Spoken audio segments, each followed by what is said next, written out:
नमस्कार, ये है सनातनी आवाज़ और मैं हूँ आपके साथ तनु शर्मा।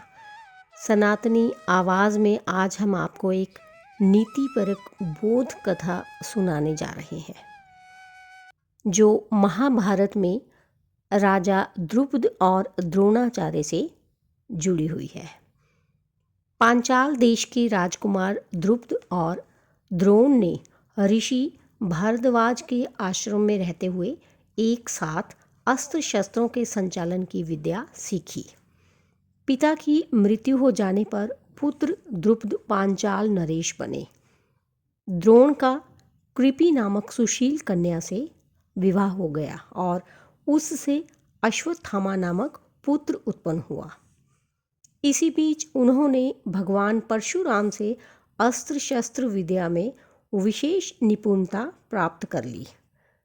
जब उनका पुत्र दूध की इच्छा करने लगा तो उनके पास गाय न होने से वे निर्धनता दूर करने के लिए अपने मित्र द्रुपद के पास गए और उनसे अपनी मित्रता की दुहाई दी।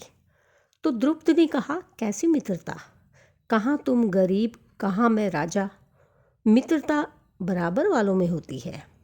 तुम्हें दान में एक गाय तो दे सकता हूँ, पर मित्र नहीं मानता।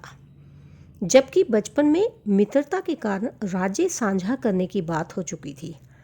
द्रोण को इस पर बड़ा क्रोध आया और उन्होंने प्रतिशोध लेने का निश्चय किया और वे हस्तिनापुर आकर रहने लगे। वे अपनी अस्त्र शस्त्र कुशलता प्रदर्शित कर कौरव पांडवों के गुरु बने तथा उन्हें अस्त्र शस्त्र में पारंगत कर पांचाल नरेश पर चढ़ाई करवाई और द्रुपद को घसीट कर अपने पास बुलवाया तथा पुनः कृपा कर उनको राज्य वापस दिलवाया। इससे द्रुपद को बड़ी गलानी हुई। उन्होंने एक ऐसा यज्ञ करवाया जिससे उन्हें द्रोणाचार्य को मारने वाले पुत्र की प्राप्ति हो। यज्ञ की समाप्ति पर उन्हें एक पुत्र धृष्टद्युम्न एवं पुत्री द्रौपदी प्राप्त हुई।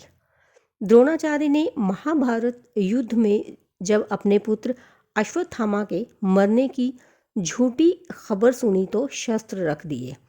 उसी समय धृष्टद्युम्न ने उनका सिर काट लिया। इसी का प्रतिशोध लेने के लिए महाभारत के युद्ध के अंत में अश्वत्थामा ने निहत्थे पिता को मारने वाले धृष्टद्युम्न को सोते समय मार डाला। तो दोस्तों, इस कथा से हमें ये सीख मिलती है कि बदले की भावना से जो काम किया जाता है उसकी वजह से जीवन हमेशा अशांत रहता है। इसलिए किसी को नुकसान पहुंचाने की नीयत से कोई काम नहीं करना चाहिए। बदला लेने की नीयत से कोई काम करेंगे तो जीवन की सुख शांति खत्म हो जाएगी। और बचपन की मित्रता बहुत महत्वपूर्ण होती है, उसका सम्मान किया जाना चाहिए। बड़ी स्थिति में पहुंचकर भी बचपन की मित्रता को नहीं भूलना चाहिए।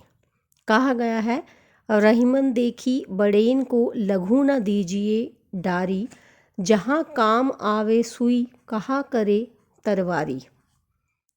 क्रोध करने के कारण द्रुपद और द्रोणाचार्य दोनों का बुरा हाल हुआ।